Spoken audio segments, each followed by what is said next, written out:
Pekerja keras itu janjian sama bestinya di tempat kerja, bukan di meja. Menjadi pemimpin bukanlah persoalan yang mudah dilakukan.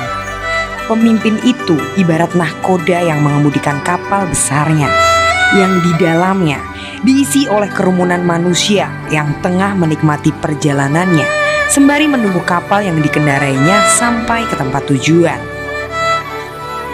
Terkadang, orang yang berada di dalam tubuh kapal besar itu tidak tahu menau mengenai perjuangan seorang nahkoda dalam mengendalikan kemudi kapalnya agar tetap stabil tanpa menimbulkan guncangan besar ketika berhantaman dengan besarnya gelombang air laut. Tapi sebaliknya, apabila seorang nahkoda memiliki tujuan buruk, maka tak menutup kemungkinan jika kemudi di bawah kendalinya itu berusaha ditabrakan ke sebuah karang. Dan itu bisa dipastikan jika kapal serta penumpang di dalamnya akan tenggelam. Lalu semua penumpang pun akan sengsara. Dan pada akhirnya mereka menyesal lantaran telah mempercayakan nasibnya pada seorang nahkoda yang tak bertanggung jawab terhadap hidup dan matinya para penumpang. Namun jangan khawatir, sebab nahkoda yang kita miliki saat ini bukanlah seorang nahkoda picik yang memiliki kepentingan terselubung di balik posisinya sebagai pemimpin kapal. Ya, nahkoda kita adalah Joko Widodo, seorang pemimpin yang benar-benar menjaga laju kapal yang dikemudikannya agar tetap terjaga keseimbangannya. Bagaikan kepala dari sebuah badan, otak menjadi pusat kontrol dari semua gerakan anggota tubuhnya. Akan tetapi, menjadi pemimpin tidaklah cukup hanya mengandalkan intelektualnya semata. Seorang pemimpin juga harus memiliki sikap jujur serta adil. Karena seringkali pejabat-pejabat korup di luar sana melakukan tindakan culas tersebut menggunakan kecerdasan yang dimilikinya untuk menipu rakyat.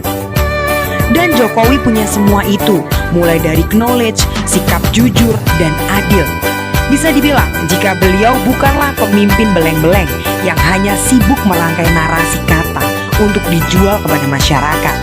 Tapi sebaliknya, justru Jokowi mengerahkan segala ide cemerlangnya serta action-action nyatanya untuk dipersembahkan kepada warga yang disayanginya. Bahkan, tak segan Jokowi ikut terjun langsung ke lapangan untuk mengecek semua kegiatan dari program yang dicanangkannya berjalan dengan lancar. Misalnya, yang baru terjadi pada hari Minggu kemarin. Di hari Minggu yang cerah kemarin pun, senyum mengembang kembali menyapaku. Dan itu datangnya dari potret keromantisan Jokowi bersama Ganjar Pranowo. Ya, Presiden Jokowi yang turut menggandeng bestinya Ganjar Pranowo bersama-sama meninjau rekonstruksi jalan di kota Surakarta Purwodadi. Sebenarnya, aktivitas kebersamaan antara Jokowi dan Ganjar ini tidak hanya berlangsung sekali, 2 kali, maupun 3 kali, tapi terlampau sering dan tak bisa terhitung lagi jumlahnya.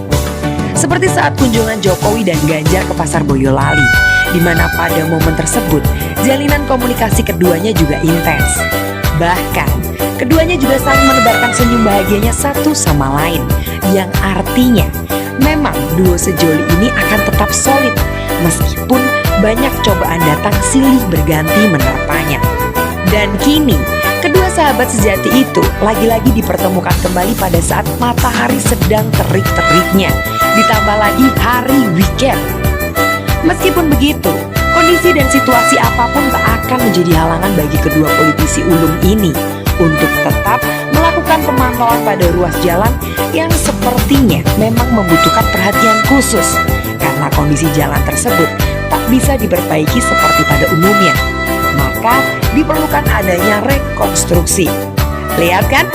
Di saat pejabat lain memanfaatkan hari liburnya untuk bersantai ria dan bermanja-manjaan dengan sesuatu yang digelutinya, justru duo sejoli dari Jawa Tengah ini malah sibuk dengan urusan pembangunan infrastruktur yang menjadi salah satu konsen keduanya.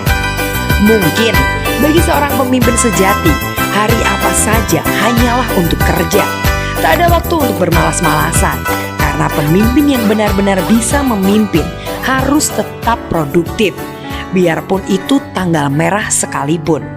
Pekerja keras yang sesungguhnya itu ya janjiannya di tempat kerja, seperti yang dilakukan Jokowi dan Ganjar ini. Tidak seperti mereka para pejabat yang selalu membuat janji di belakang meja, yang lengkap dengan fasilitas pendukungnya seperti AC, cemilan, dan lain-lain. Eits, jangan baper kalau tidak melakukan. Dari sikap Jokowi dan Ganjar yang hobi terjun ke lapangan inilah membuatku semakin yakin jika figur keduanya memang menjadi nahkoda handal yang dapat diamanai kepercayaan besar bagi para penumpangnya, yang berarti rakyat, untuk menghantarkan mereka semua pada pelabuhan yang dinantinya, yakni Indonesia Emas 2045. Tapi mungkin rajutan asa yang kini telah dibangun Jokowi sebagai cikal bakal pemimpin selanjutnya bisa jadi selamanya hanya akan menjadi angan-angan yang sulit tercapai apabila Indonesia dinakodai oleh figur yang tidak cakap dalam memegang setir kapal. Misalnya, jika kapal besar ini jatuh pada nahkoda seperti Prabowo Subianto, bukan berarti diriku menyepelekan gaya kepemimpinannya ya, tapi bisa dilihat kok bagaimana cara sosok ini menyapa rakyatnya. Kampanye Pilpres 2019 saja dirinya tidak turun langsung dan menikmati betapa serunya berjalan beriringan bersama barisan simpatisannya. Tapi dirinya malah melambai-lambaikan tangannya di dalam mobil mewah lengkap berkacamata hitam legap. Mungkin waktu itu Prabowo takut silau kali ya. Tapi sorry to say nih ya, sepertinya rakyat Indonesia tak membutuhkan pemimpin yang hanya senang duduk di balik kursi empuk dan nyaman saja.